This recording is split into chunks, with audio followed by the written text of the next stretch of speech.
नमो अरिहंताणं नमो सिद्धाणं नमो आयरीयाणं नमो वज्रायाणं नमो लोय सव्यसाहुणम् मोक्षमार्गस्य नेतारं भेतारं कर्म भूभृतां ज्ञातारं विश्वतत्त्वानां वन्दे तद्गुणलब्धये। छठवां अध्याय पढ़ेंगे। अब आप लोग पढ़ेंगे एक एक सूत्र और उसका अर्थ भी बताएंगे थोड़ा थोड़ा। चलिए, कौन बताएगा? पहले स्टार्ट कीजिए। पांच पांच सूत्र पढ़ते हैं। चलो, सामान्य अर्थ बताना है, बाकी मैं बताऊंगा फिर। चलिए स्टार्ट कीजिए।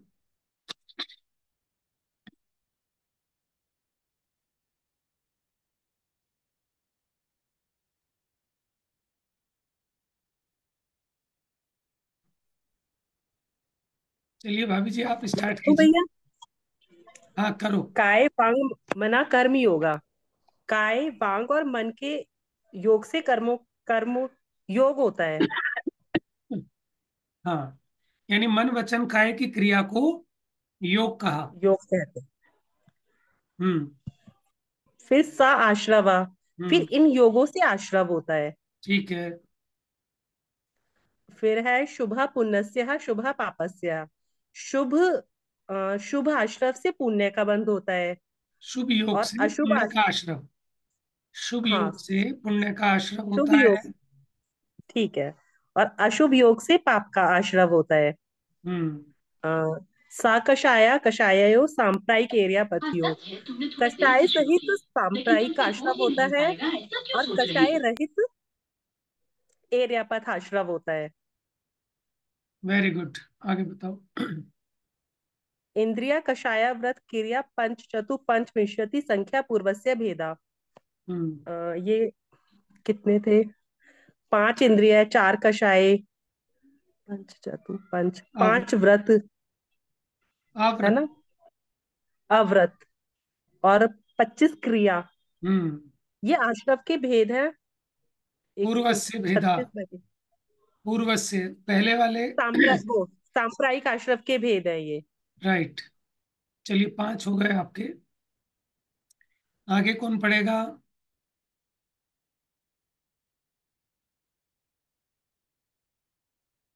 पढ़िए भाभी जी आप।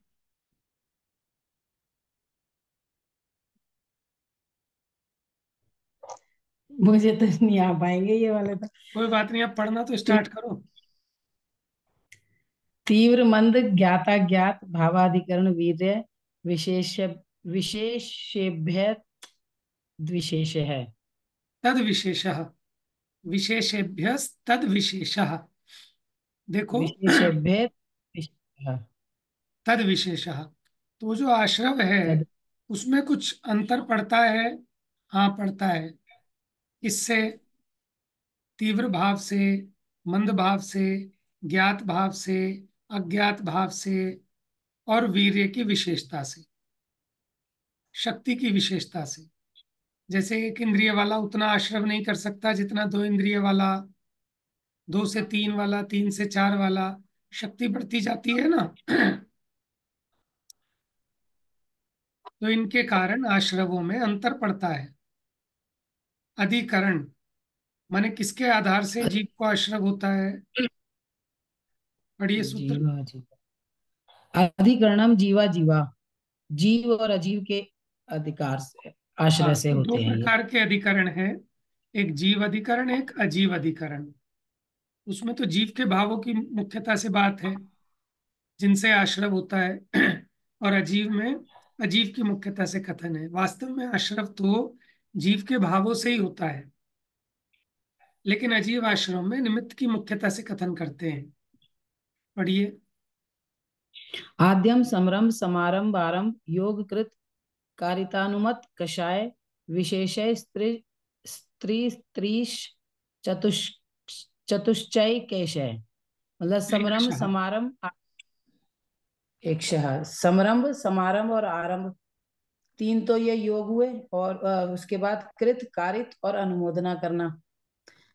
तीन ये हुए, और फिर चार कषाय, क्रोध मान माया लोभ। तो इनके फिर ये भेद बताएं कि ये तीन तीन और चार। इनसे तीन गुणा तीन, मन वचन काय, समरम समारम आरंभ, और कृत कार्य तनुमोदना, और क्रोध मान माया लोभ, चार कषाय। इनको गुणा करने पर कितना आता है? 108। 108 तरीके से कर्म बंधन, ये जीव के, कर्म का आश्रम। हाँ ये जीवाधिकरण है। अब अजीवाधिकरण की बात। निर्वर्तना निक्षेप संयोग निसर्गा द्वि चतुर्द्वि त्रिभेदा परम। देखो तो इसमें निर्वर्तना, निर्वर्तना, निर्वर्तना के दो भेद, निक्षेप के और से चतुर यानी चार, संयोग के द्वि और निसर्ग के तीन भेद। हम्म, ये चर्चा थी अजीव अधिकरण की। यही विषय था जिसको एक बार रिवाइज करना जरूरी है। सूत्र संख्या 9।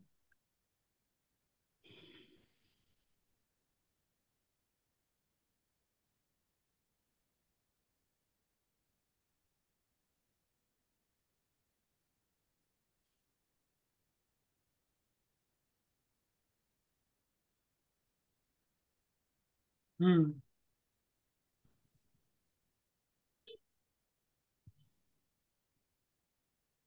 देखिए निर्वर्तना के दो बताए थे।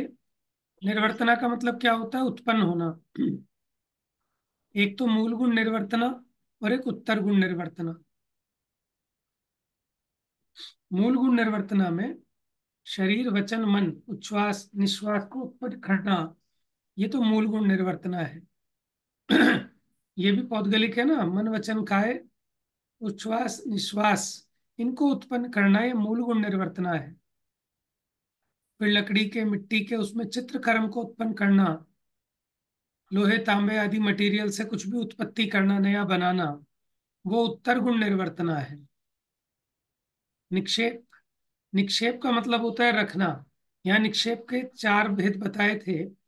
सहसा निक्षेपाधिकरण माने शीघ्रता से वस्तु को रख देना। अनाभोग निक्षेपाधिकरण माने जो उसके रखने की जगह है वहां ना रखकर जहां मर्जी रख देना। बिना यत्नाचार के रख देना दुप्रमृष्ट निक्षेपाधिकरण। बिना देखे वस्तु को रखना अप्रत्यवेक्षित निक्षेपाधिकरण।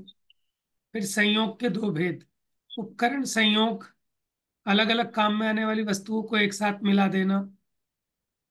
भोजन पान आदि को अन्य भोजन पान आदि में मिलाना, ये भक्त पान संयोग है। पर निसर्ग के तीन भेद, मन संबंधी वचन और काय संबंधी। अब इसके बाद 8 कर्मों के आश्रमों के कारणों की चर्चा प्रारंभ हुई थी। सबसे सबसे पहले ज्ञानावरणी के,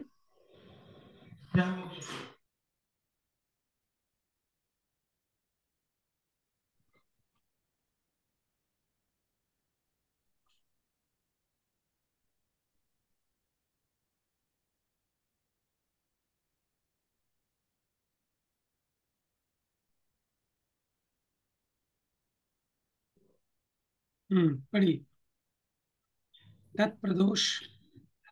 दोष निर्णव मात्सर्य अंतराय, अंतराया साधनो असाधनोपघाता, ज्ञान दर्शना वर्णयो। ये तो ज्ञान, इसमें एक तो प्रदो ज्ञानावरणी और दर्शनावरणी के आश्रम का कारण क्या है? तत्प्रदोष। निन्नव माने छिपाना, प्रदोष माने उसमें दोष लगाना, मात्सर्य माने ईर्ष्या, अंतराय माने विघ्न करना, आसाधना माने असाध विघ्न करना, उपघात माने चोट पहुंचाना, निंदा करना, प्रशंसनीय ज्ञान की भी। तो ज्ञान के संबंध में अगर ये दोष हो तो ज्ञानावरणी, और दर्शन के संबंध में दोष होते हैं तो दर्शनावरणी का आश्रय दो होता है। चलिए जी, आपके भी 5 हो गए। अगले 5 कौन बताएगा?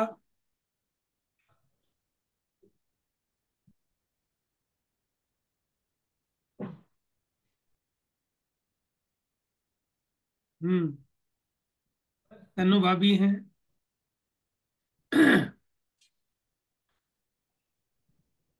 सचिन भैया। हाँ जी भैया। पढ़िए आगे के 5।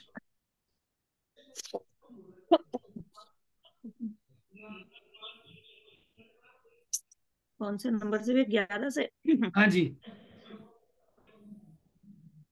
दुख शोक तापा क्रंदन वध परिदेव नान्यात्म परोभय स्थानान्य सद्वेदस्य।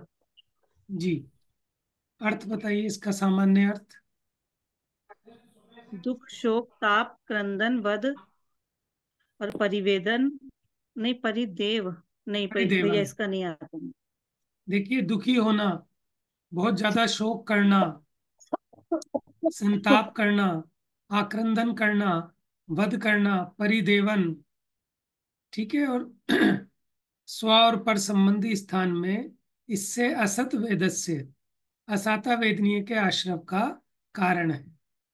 ठीक है ना, बताया था इसमें बहुत ज्यादा कोई ऐसा रोता है कि सामने वाले भी देख के रोने लगे, वो आक्रंदन है।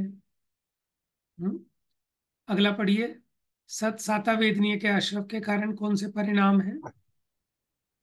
भूत वृत्त्यानुकंपा दान सराग संयमादि योग शांति शौच मिति सद्वेधस्य। प्राणियों पर प्राणियों के हिंसा से विरति, अनुकंपा, दान, सराग, संयम।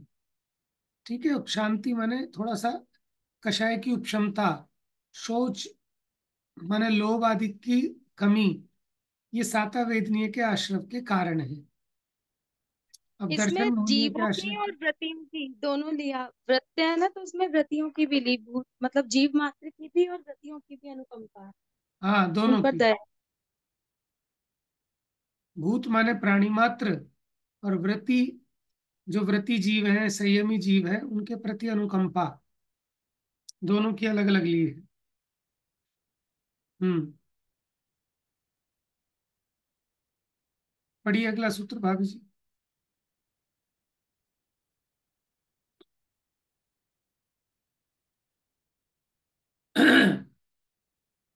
चलिए। केवली श्रुत संग धर्म देवा वर्णवादो दर्शन मोहस्य।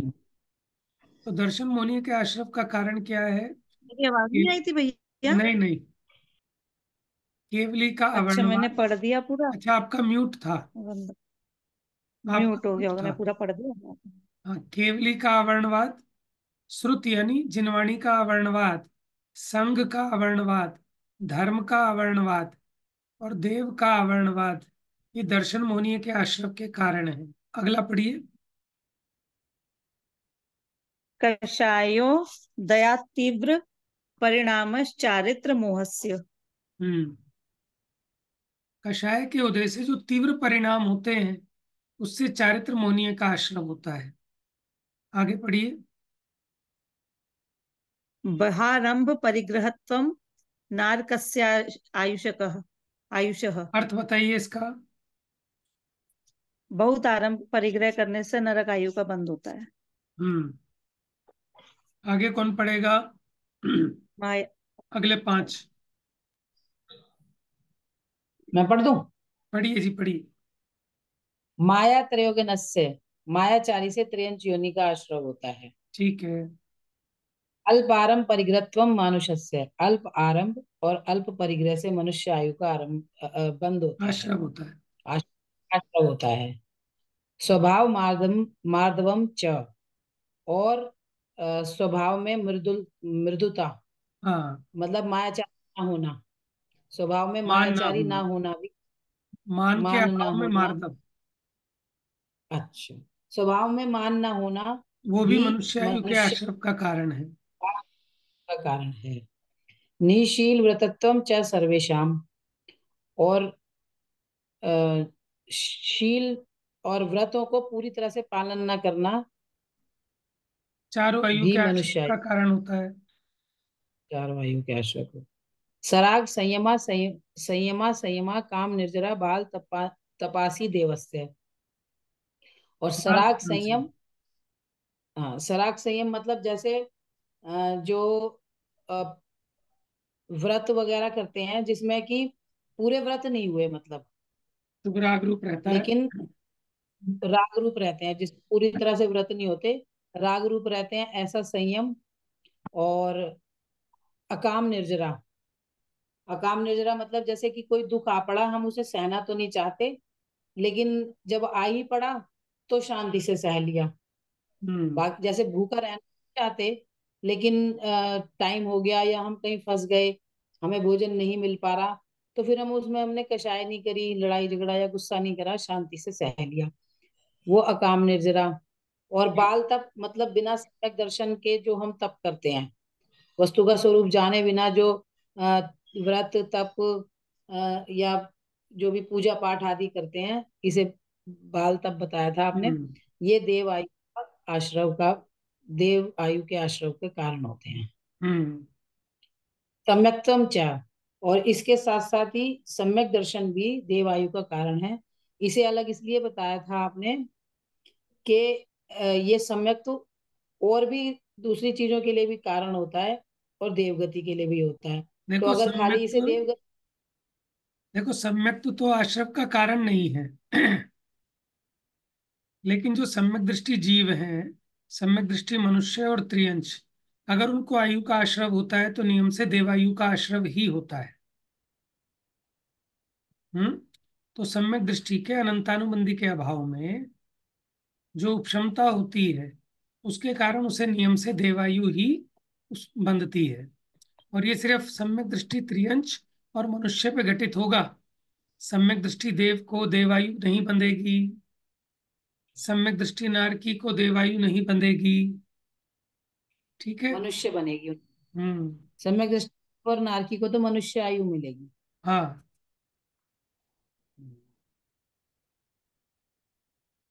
आगे पढ़िए, योग वक्रता।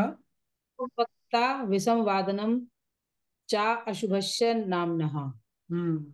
और मन वक्रता की जो हमारे योगों की वक्रता होती है, और उसके अलावा झूठ बोलना, विसंवाद वाद विवाद करना, हम्म।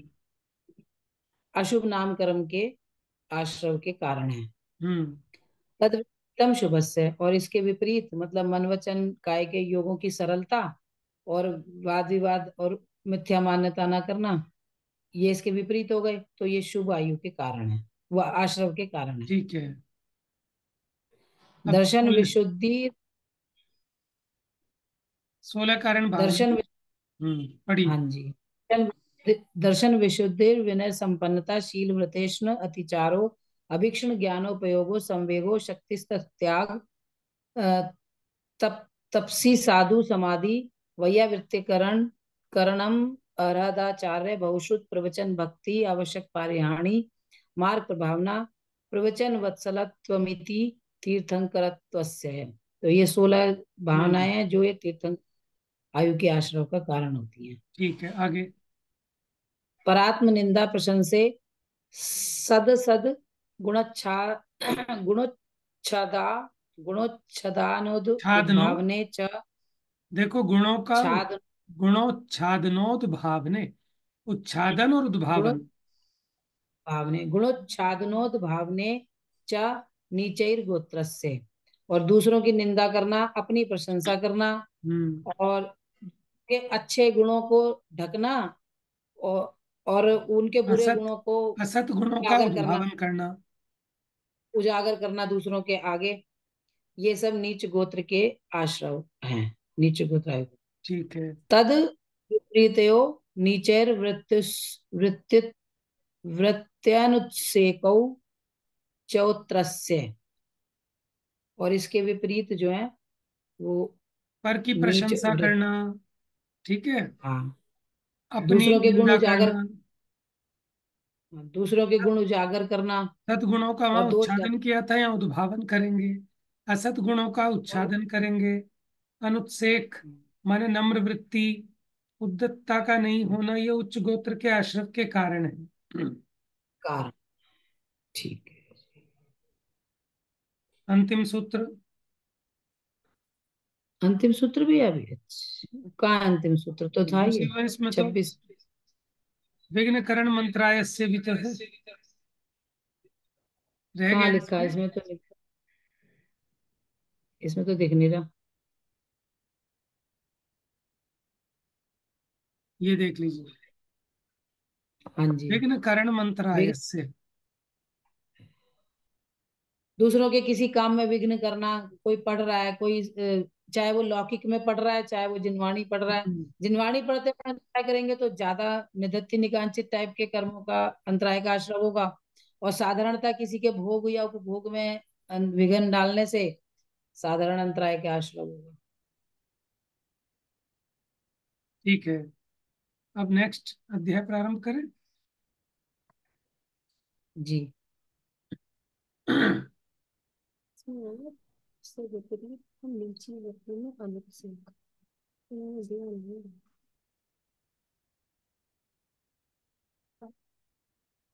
8 कर्म आश्रव विषय पुण्य पाप को भेद, जान जिनेश्वर भाकियो नमो देव निर्खेद। 8 कर्मों में आश्रव का विशेष पुण्य पाप का भेद है, जैसा जिनेन्द्र भगवान ने कहा है वैसा कहते हैं। चलिए पढ़िए, कौन पढ़ेगा? मैं पढ़ूं? पढ़िए पढ़िए। पढ़ेंगी।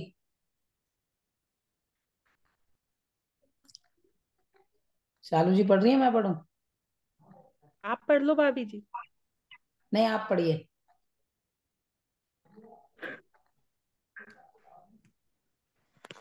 पढ़ती हूँ मैं। अत 8 कर्मों के आश्रव में पुण्य पाप के भेद को जानकर निरूपण करने वाले खेद रहित जिनेश्वर देव को नमस्कार है। इस प्रकार मंगल के लिए अपने इष्ट देव को नमस्कार कर अब 7वें अध्याय की वचनिका लिखते हैं। वहां पुण्य रूप आश्रव के और विशेष बताने के लिए मोक्ष मार्ग में आने वाले पुण्य रूप व्रत की सर्वप्रथम परिभाषा बताते हैं। देखिए व्रत क्या है, क्योंकि वो भी पुण्य आश्रव का कारण है। तो पहले व्रत की परिभाषा कहते हैं, हिंसा नृत स्तेया ब्रह्म परिग्रहेभ्यो विरतिर्व्रतम। यानी हिंसा, अनृत, स्तेय, अब्रह्म और परिग्रह, इनसे विरक्त होना उसको कहते हैं व्रत। यानी 5 पापों से विरति, उसका नाम है व्रत। पढ़िए। हिंसा, असत्य, चोरी, अभ्रम, परिग्रह से विरक्त होना व्रत है। जीव के प्राण का घात करना हिंसा है। झूठ बोलना असत्य है। चोरी करना स्तेय है। काम सेवन करना अभ्रम है। धन संपादी वस्तुओं के प्रति ममता करना परिग्रह है। इन 5 पापों से विरक्त होना चारित्र मोह के उपशम या क्षयोपशम की निमित्तता में बुद्धि पूर्वक हिंसा आदि पाप के त्याग रूप नियम करना व्रत है।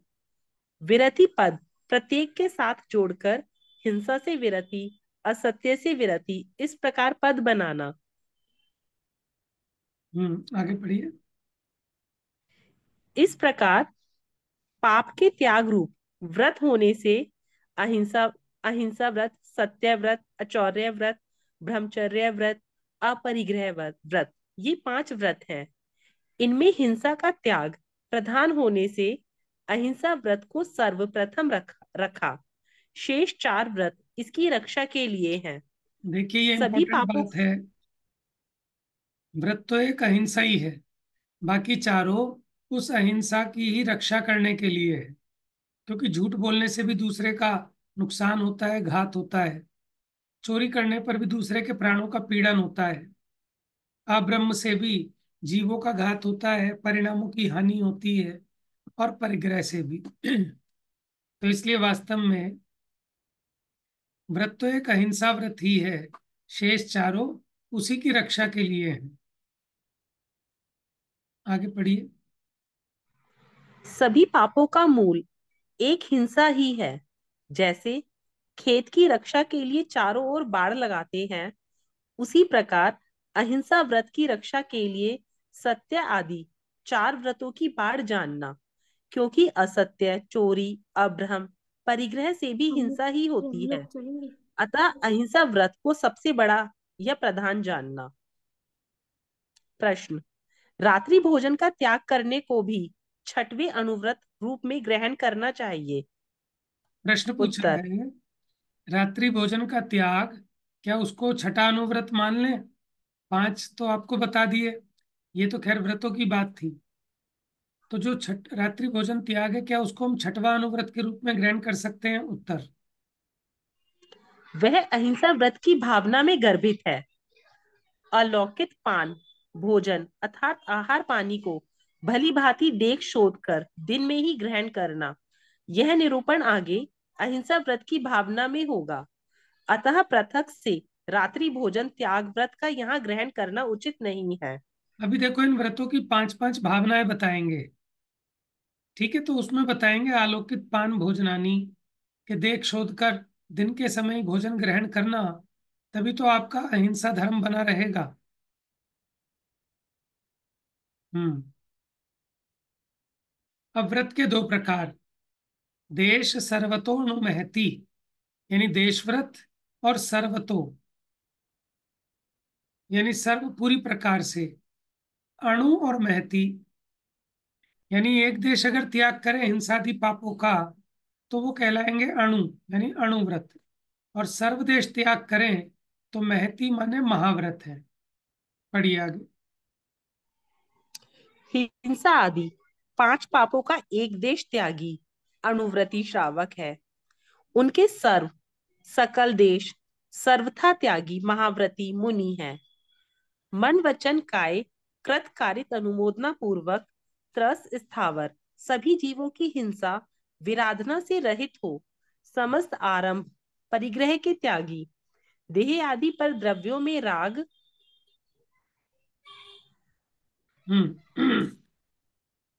देखिए, मन वचन काया कृतकारित अनुमोदना पूर्वक तरस और स्थावर सभी जीवों की हिंसा से रहित हो, समस्त आरंभ परिग्रह के त्यागी, देह आदि पर द्रव्यों में राग रहित निर्ग्रंथ वीतरागी मुनि, वो महाव्रती है। पढ़िए। घर के आरंभ परिग्रह में प्रवृत्ति करते पूछिए। हुए भी इसमें ऊपर ना देश का मीनिंग सर्वथा लिखा हुआ है। देश का मीनिंग तो थोड़ा होता है ना, कहाँ जैसे लिखा है कहते हैं एक देश सर्वथा? त्याग। ये कहाँ देखिए लिखा है? उनके सर्व, इसमें हिंसादि 5 पापों का एक देश त्यागी आप ये अनुव्रति भी तो श्रावक देखो, है उन। इसके साथ में सकल भी तो लिखा है, सकल देश। नहीं तो अच्छा, ठीक है ठीक है ठीक है ठीक है भैया। पढ़ी। घर के आरंभ परिग्रह में प्रवृत्ति करते हुए भी मन वचन काय से संकल्प पूर्वक त्रस्त जीवों की हिंसा स्वयं नहीं करने, अन्य से नहीं कराने, अन्य करते हुए की अनुमोदना नहीं करने वाले अणुव्रती श्रावक हैं। देखो घर के आरंभ परिग्रह में प्रवर्तन करता है, फिर भी मन वचन काय पूर्वक संकल्प पूर्वक त्रस्त जीवों की हिंसा नहीं करता, न कराता, न करते हुए की अनुमोदना करता है। 4 प्रकार की हिंसा है, संकल्पी हिंसा, उद्योगी हिंसा, विरोधी हिंसा और आरंभी हिंसा। तो उसके इन चारों में से उद्योगी हिंसा, विरोधी हिंसा और आरंभी हिंसा का त्याग तो नहीं होता, लेकिन संकल्पी हिंसा का त्यागी होता है। ठीक है, वैसे चाहे 100 चींटियां मर जाएं, लेकिन कोई कहे 1000 रुपये दूंगा एक चींटी मार, तो एक भी चींटी नहीं मारेगा। बात समझ में आई ना? भैया इसमें मुझे एक बात समझ पूछनी है आपसे। जैसे घर में दीमक लग गई हमारी, तो अब हम देखो उसको ऐसे भी नहीं छोड़ सकते, बढ़ती जाएगी बढ़ती जाएगी। और अगर हम वो फर्नीचर वहां से तुड़वा के भी फेंक रहे हैं तो भी वो मरेंगी तो है ही। लेकिन तो तब इसको वो क्या अपने कहलाएंगे? अपनी आयु के हिसाब से मरेंगे इस टाइम। तो वो अगर हम फर्नीचर तोड़वा के अलग रखवा देते हैं कहीं पर, तो वो अपनी आयु के हिसाब से मरेंगी। और अगर हम मारते हैं तो उसमें परिणामों की विशेष क्रूरता होने से आश्रव अधिक होता है। और या जैसे मतलब घर में बहुत चींटियां चींटियां आ जाती हैं कई बारी, तो हम बहुत देखभाल के चाहे वो चीज डाल रहे हैं, मतलब हल्दी डाल रहे हैं या कुछ उनके बिलों पे बिल बंद कर रहे हैं, वो जो बिल से हो जाते हैं, तो उसमें हर समय ये खटका सा लगा रहता है कि हम बिल बंद कर रहे हैं और अंदर चींटियां हुई मर गई, तो हम्म। फिर क्या करेंगे, मतलब अब कैसे ये करें? अब ये देखकर ही जो समझदार जीव हैं वो गृहस्थी के आरंभी हिंसा से विरक्त हो जाते हैं। क्योंकि देखो ना आप, गृहस्थी में हिंसा ही हिंसा है। आप कितना भी बचा लेना तो भी कितने जीवों का घात होता है। अब वहां भी जितना अपना पाल सकते हो उतनी चेष्टा करनी चाहिए हिंसा से बचने की। ठीक है, अब वो डिपेंड करता है क्या सरकमस्टांसेस हैं, कैसी सिचुएशन है, आप कितना बच सकते हैं। थोड़ी देर खुला ही छोड़ो उसको, बाहर चींटी बीटी और चीनी डाल लो ताकि अंदर की सारी चींटियां बाहर आ जाएं। अब आप सोचो, आप ये सोचो कि एक मकान को तुड़वाने में कितनी हिंसा होती है। देखो सही बात बनाने है। में, मुझे तो ऐसा लगता है बनाने में तो फिर भी चलो थोड़ी कम है, लेकिन जो मकान को तुड़ाने में है ना वो बड़ी महाहिंसा है। महाहिंसा है, सही बात है। और नीचे जो जमीन में नींव आदि खोदते हैं उसमें तो अनंता अनंत जीव राशि मरती है। केचुए, छिपकली, चूहे, ये तो सब मरते ही हैं। सांप तक मर जाते हैं। अब आप ये देखो, एक अपने छोटे से घर गृहस्थी में भी प्रतिदिन आपको बाथरूम में, सिंक में छोटे छोटे उड़ने वाले मच्छर होते हैं ना, टॉयलेट में हो जाते हैं या वॉश बेसिन में हो जाते हैं। अब आप उनको कितना उड़ाओ, कितना टाइम खराब करो आप वहाँ, परिणाम भी आपके खराब होने लगेंगे। है ना, गर्मियाँ आ गई, अब लाल चींटियाँ, जो सामान रख दो उसमें चींटियाँ हो जाएंगी। तो देखो। और टॉयलेट भी साफ करने के लिए टॉयलेट क्लीनर डालते हुए भी ऐसा लगता है नहीं डालें तो साफ ना हो, और डालें तो लगता है जहां तक जाएगा तेजाब वहां तक जीवों को मारेगा। क्या करें और क्या ना करें। तो अब ये देखते हुए जीव को गृहस्थी में आनंद नहीं मानना चाहिए। ठीक है, इसमें लगना चाहिए कि हम पापों की खान में पड़े हैं। ठीक है, और सही यहाँ बात। रहते हुए भी अपना धर्म ध्यान, देखो गृहस्थी को आरंभवादी कार्यों में जो हिंसा होती है, ठीक है, आचार शास्त्रों में ऐसा लिखा, वो देव पूजन आदि कार्यों के द्वारा उन पापों से छूट जाता है जीव। गृहस्थी में जीव को जो आरंभवादी कार्य करता है ना, उससे जो पापों का आश्रय होता है। ठीक है, इसलिए जो अपने उस देव पूजा आदि करता है उससे इसके उस पापों चटकार। की हानि होती है। हाँ, छठ आवश्यक जो है इसके। सही है। तो इसलिए बुद्धिपूर्वक परिग्रह जितना कम होगा उतनी हिंसा कम होगी, जितना परिग्रह ज्यादा होगा उतनी हिंसा ज्यादा होगी। एक रूम का फ्लैट होगा तो उसमें हिंसा कम होगी, 4 रूम का फ्लैट होगा तो 4 गुनी हिंसा होगी, और आप केयर भी नहीं कर पाओगे उसकी उतने अच्छे तरीके से। है ना। अब ये चीजें तो जो त्यागी संयमी है उनके साथ रहकर सीखी जाती है, ग्रंथों में तो नहीं बताया जाएगा प्रैक्टिकल। जैसे बड़े पंडित जी साहब थे, बस एक बाल्टी पानी में अपना पूरे दिन का काम कर लेते थे, नहाना धोना सफाई शौच आदि जाना सब काम। ठीक है, वो कैसे तसले में बैठ के नहाते थे, एक जग पानी से, उसी से फिर कपड़े धो लिए, उसी से पोछा मार लिया, फिर उसी को शौच में यूज कर लिया। देखो ज्ञानियों को कितना विवेक है।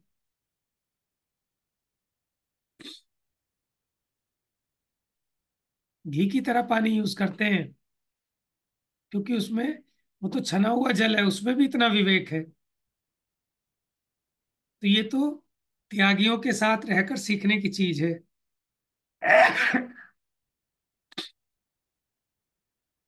कि जीवों की दया कैसे पाली जा सकती है। अपने पास एक कपड़ा रखते हैं, कहीं भी उठेंगे बैठेंगे तो पहले कपड़े से साफ करेंगे। सुबह उठकर भी आपको रसोई में कोई काम करना है तो पहले सूखे छन्ने से, ठीक है, हल्के हाथ से जीवों को संवारना चाहिए वहां से। अब दिखते तो नहीं है लेकिन अनंतानंत जीव राशि होती है। आपको नहीं दिख रहा कि गैस में स्लैब पर कोई चींटी नहीं है, लेकिन फिर भी अनंतानंत सूक्ष्म जीव होते हैं। तो वो जिन्हें विवेक है तो वो कपड़ा मारते हैं पहले, तब वहां कोई आरंभ प्रारंभ करते हैं। ठीक है, जिसको देखो पापों से भय होगा तो वो प्रयत्न करेगा, यत्नाचार करेगा। एक मूल गाथा है, प्राणी मरे या ना मरे, हिंसा अयत्नाचार से, तब बंद होता है नहीं जब रहे यत्नाचार से। तो हमारा बुद्धिपूर्वक उद्यम यही है कि हम यत्नाचार पूर्वक रहें, नियमित रूप से सफाई रखें। आपने आलस में बर्तन छोड़ दिए, आलस में आपने कोई सफाई करना छोड़ दी रसोई की, तो अनंतानंत जीव राशि पैदा हो जाएगी, चींटियां भी आएंगी, सब चीजें होंगी। तो यत्नाचार प्रवृत्ति करेंगे तो हिंसा से बचेंगे। पढ़ लीजिए, इस पैराग्राफ को पूरा कर लेते हैं। यह आरंभवादी हिंसा का त्यागी नहीं होने पर भी त्रस्त जीवों संबंधी संकल्पी हिंसा नहीं करता है। स्थावर हिंसा का त्यागी नहीं होने से प्रयोजनवश 5 स्थावर कायिक जीवों की विराधना हो जाने के कारण यह अनुवृत्ति श्रावक है। देखो, त्रस ये हिंसा का दोनों त्यागी है, स्थावर का त्यागी नहीं हो सकता, लेकिन फिर भी बचने का प्रयास करता है, तो यह अनुवृत्ति श्रावक है। ठीक है, अब इसकी विशेष चर्चा कल करेंगे। ये दोनों प्रकार के व्रत, दोनों प्रकार के कौन से? महाव्रत और अणुव्रत, पृथक पृथक भावना किए जाने पर भली औषधि के समान दुख को दूर करते हैं। अब इनकी भावनाओं की चर्चा करेंगे। हर एक व्रत की 5-5 भावनाएं हैं। शेष चर्चा कल।